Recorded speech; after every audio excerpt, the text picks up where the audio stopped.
Is aquaculture a sustainable option for seafood?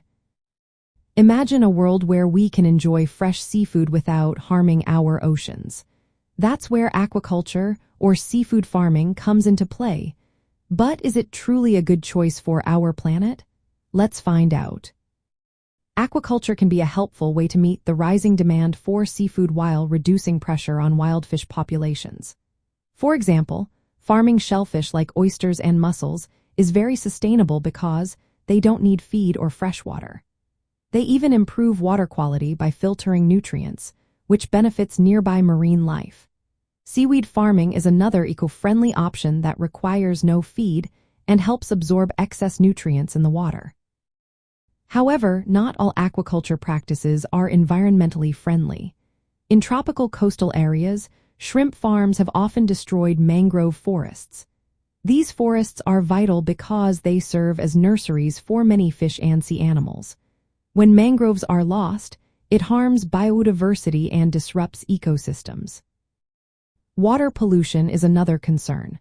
Fish farms can release excess nutrients like nitrogen and phosphorus from uneaten feed and waste.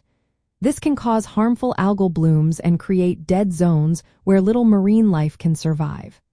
Chemicals used to clean fish pens, such as chlorine and copper, can also be toxic if not managed carefully.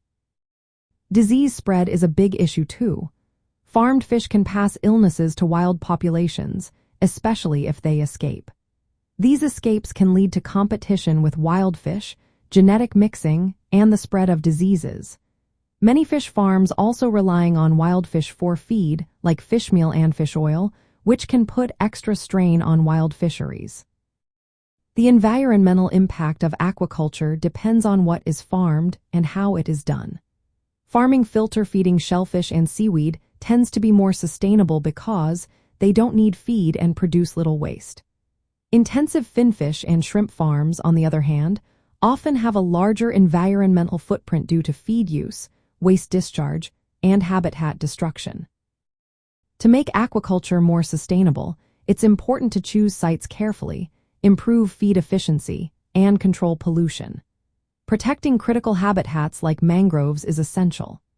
Innovative methods like integrated multi-trophic aquaculture, where different species like shellfish, seaweed, and fish are farmed together, can help recycle nutrients and reduce environmental harm. In the end, aquaculture can be a good option if it minimizes habitat damage, controls pollution, and reduces reliance on wild fish for feed. Without these steps, it risks harming marine ecosystems and the animals that live there. When choosing seafood, look for options from farms that follow these sustainable practices to help keep our oceans healthy and full of life.